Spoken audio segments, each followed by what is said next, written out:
broke feeling rarely begins when the paycheck is small.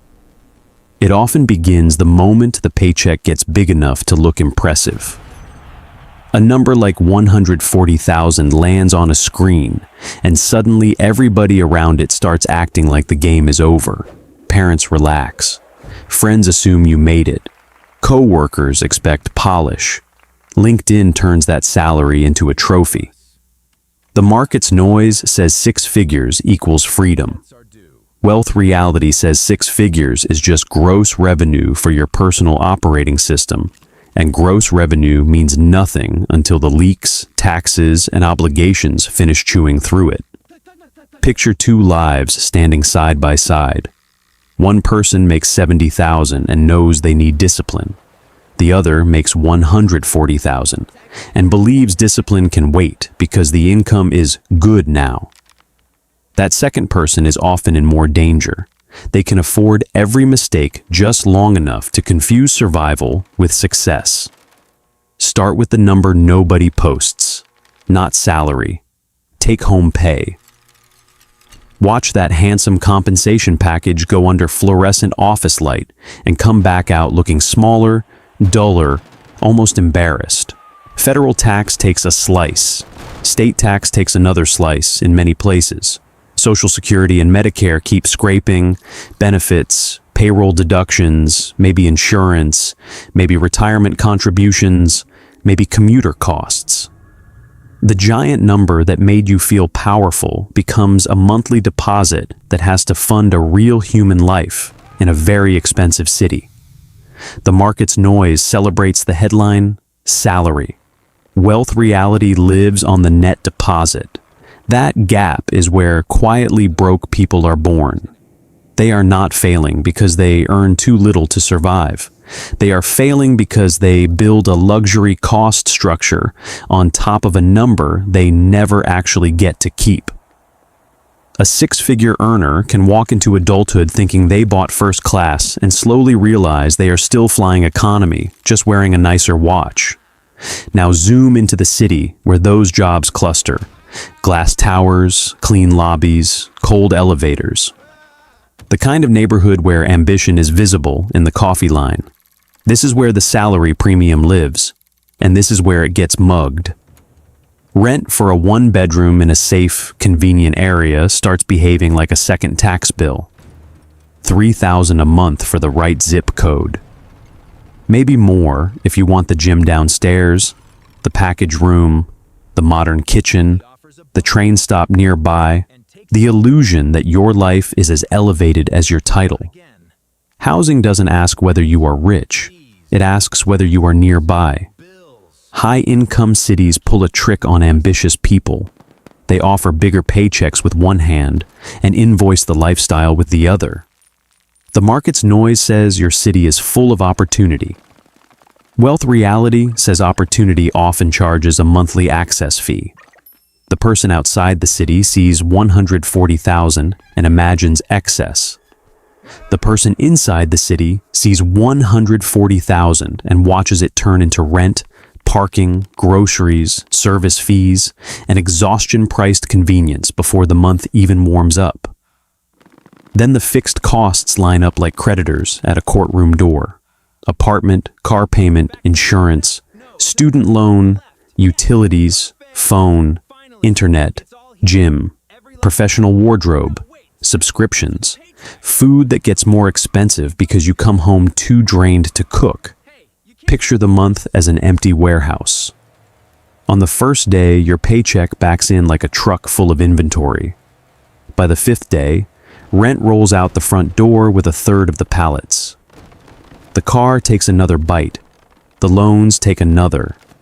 Insurance, food, utilities, all of it starts moving in quiet, automatic withdrawals. Quietly broke people rarely blow themselves up with one absurd purchase. They get buried by respectable-looking commitments. Each one is easy to defend. You need a decent apartment because safety matters. You need the car because you worked hard and clients notice. You need the degree payment because the degree got you here. You need delivery because time is scarce. You need the gym, because health is wealth. Every line item sounds adult. Collectively, they create a machine designed to consume income at the exact rate you produce it. Wealth is supposed to be what remains after life. Quietly broke living flips the equation and leaves life itself as the full-time job of servicing appearances. Raises make the trap prettier. That is what makes it dangerous. Imagine the first real jump in income. The promotion lands. The bonus hits. A younger version of you would have called this life-changing money. For about 10 minutes it is. Then the upgrades begin marching in. You leave the mediocre apartment because you've outgrown it. You stop taking the old train route because your time matters now. You replace the perfectly functional car with a polished German monthly payment because success should sound different when the engine starts. Your closet changes. Your restaurants change. Your idea of a normal weekend changes. None of this feels reckless because it arrives dressed as reward. That is how lifestyle creep wins. It does not kick down the door wearing a ski mask. It walks in carrying a bottle of champagne and congratulates you for all your hard work. The market's noise says income growth proves progress. Wealth reality asks whether your surplus grew or just your costume budget.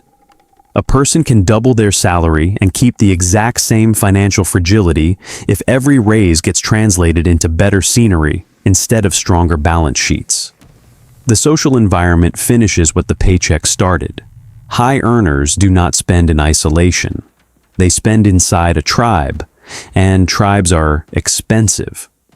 Friends who live in similar neighborhoods suggest the restaurant with the tasting menu, because nobody wants to be the one who asks for the cheaper place.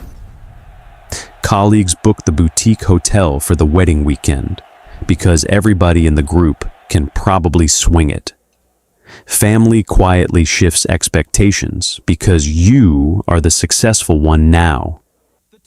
Group chats normalize flights, concert tickets, birthday dinners, ski trips, bachelor weekends, gifts, and the 1,000 tiny proofs of belonging that never appear in a budgeting app as social pressure.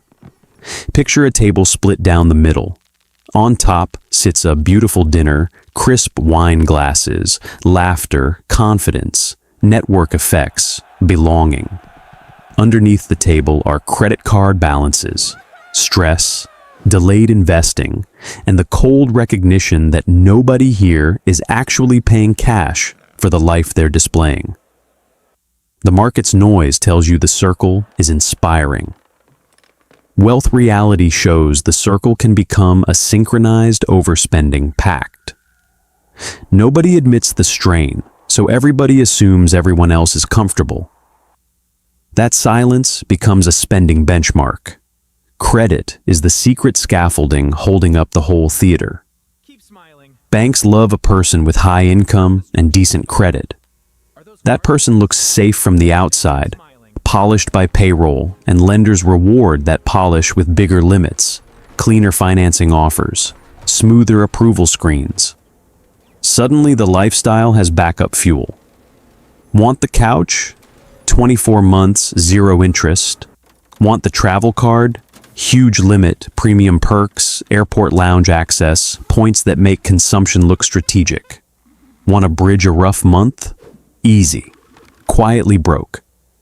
Professionals are dangerous to themselves because they can borrow against the image of their own future success. They are not standing at the cash register hearing declined. They are hearing approved over and over until approval itself starts sounding like wisdom. The market's noise says access to credit proves you are financially strong. Wealth reality says credit often delays the moment truth becomes visible. Picture a luxury apartment with warm lighting, tasteful furniture, a marble kitchen island. Vacation photos framed on the wall. Now strip the room of its financing and see what is left. Not ownership, not freedom. Just a stack of future claims on future paychecks. That is the architecture of looking rich while staying fragile. Social media pours gasoline on this behavior, because it turns private financial choices into public competitive theater. Scroll through a feed and you are not seeing ledgers. You are seeing outcomes without invoices. Promotion announcement, rooftop dinner, airport lounge selfie, new house keys, soft beige furniture in perfect lighting, a beach in Portugal, a caption about gratitude. No one posts the sinking feeling after the statement closes. No one uploads the spreadsheet showing a retirement contribution skipped to cover the trip. No one films the late-night transfer from savings to checking to float the week. Comparison used to happen inside a neighborhood, an office, a family. Now it happens against a global highlight reel made by people who may be deeply leveraged, selectively edited, or both. The market's noise says everyone around you is accelerating. Wealth reality says many people are spinning in place with better camera angles. High earners are especially vulnerable because they can imitate the aesthetic of wealth for years. Someone on 45,000 knows the luxury weekend is absurd. Someone on 140,000 can almost do it, which is exactly why they end up doing it over and over, sacrificing compounding for optics. Retirement becomes the invisible casualty because it is too far away to compete with visible status. A dinner photographs better than a contribution. A car upgrade feels more real than a funded index account. The employer match looks boring next to a bigger apartment. Picture a train platform at dusk. One track is labeled image, bright and crowded and full of immediate stimulation. The other is labeled freedom, quiet and easy to ignore. Quietly broke, earners keep buying tickets for the first train and act shocked when the second one leaves without them. A person in their 40s making strong income with modest retirement savings is not behind by a little. They are living inside a math problem that gets crueler every year they postpone fixing it. Maintaining a lifestyle in retirement demands assets, not memories of past income. Your future does not care what your salary once sounded like at dinner parties. It cares what was actually converted into ownership. The market's noise says you can catch up later because you are still earning well. Wealth reality says later is expensive because compounding charges late fees in the form of lost decades. The true humiliation in this whole system is that many high earners become too cash-constrained to accept free money. They skip full retirement contributions because the paycheck already feels spoken for. They ignore the employer match because current obligations have handcuffed the future. Sit with that image for a second. A smart, educated, highly compensated professional turns down guaranteed compensation because they built a lifestyle that requires every available dollar to keep pretending. That is not a math problem alone. That is a behavioral trap, a status trap, a systems trap. The broke feeling inside six figures is not random. It is what happens when visible success gets funded before invisible resilience. Emergency funds stay underweight. Brokerage accounts stay neglected. Debt payments become permanent background music. Every new expense recruits the next month's income before it arrives. You do not feel rich because richness, in practical terms, is not a salary level. It is time, options, and the ability to absorb shocks without panic. Quietly, broke people have the income of progress with the nervous system of precarity. Fixing this starts with violence, but not the dramatic kind. Spreadsheet violence, mirror violence, the kind that strips the story down to numbers. Open every account, list every debt, total every balance, measure net worth exactly as it is, not as it should be. Ask the ugly question with no background music. If the paycheck stopped tomorrow, how many months of life could the current system carry? Quietly broke people often avoid this exercise because vagueness is emotionally convenient. Fog protects the ego. Exact figures do not. Wealth begins the moment the fantasy loses its hiding place. The market's noise tells you confidence is the key. Wealth reality says clarity comes first. Confidence built on denial is just expensive optimism. Confidence built on a full inventory of reality is strategy. Once the numbers are in front of you, the emotional drama shrinks and the engineering can begin. Engineering the escape does not require monk-like misery. It requires breaking the link between self-worth and visible consumption. Start with the largest recurring expenses, because tiny trims cannot rescue a structurally bloated life. Housing matters more than canceled lattes ever will. Transportation matters more than guilt about coffee. Debt terms matter more than the occasional cheap dinner cooked at home. A slightly less trendy neighborhood can buy back hundreds every month. A reliable used car can return entire weeks of future freedom over the course of a year. Fewer financed luxuries means fewer invisible bosses collecting from your next paycheck. Imagine two versions of the same professional walking into work. One arrives in a status vehicle, lives in the right building, looks more successful, and feels constant low-grade dread. The other arrives in something less glamorous, lives in a place that is merely solid, automates savings aggressively, and sleeps better. The market's noise crowns the first person. Wealth reality eventually bows to the second. Real financial power is often visually underwhelming in the early stages, because it is busy becoming real. Automation is the tool that turns intention into architecture. Quietly broke earners should not rely on daily discipline because daily discipline loses to exhaustion, temptation, and social pressure. Systems need to move first. The paycheck lands. Money immediately flows to retirement. Emergency reserves receive their share. Investment accounts take a cut before lifestyle spending gets a vote. What remains is the amount your visible life is actually allowed to consume. This is how adults stop negotiating with themselves every 2 weeks. You make the future non-optional. You reduce the space where impulse can impersonate reward. Picture wealth building like diverting a river at the source. Once the current runs into the right channels, the rest of the landscape changes slowly but relentlessly. The market's noise says save what is left over. Wealth reality says there is never leftover unless you seize it first. Surplus is not discovered at month end. It is designed at payday. A final contrast explains the whole story. Appearance asks, what can I afford this month? Wealth asks, what can I own 10 years from now? Appearance wants applause, convenience, and social safety. Wealth wants cash flow, resilience, and optionality. Appearance leases the symbols.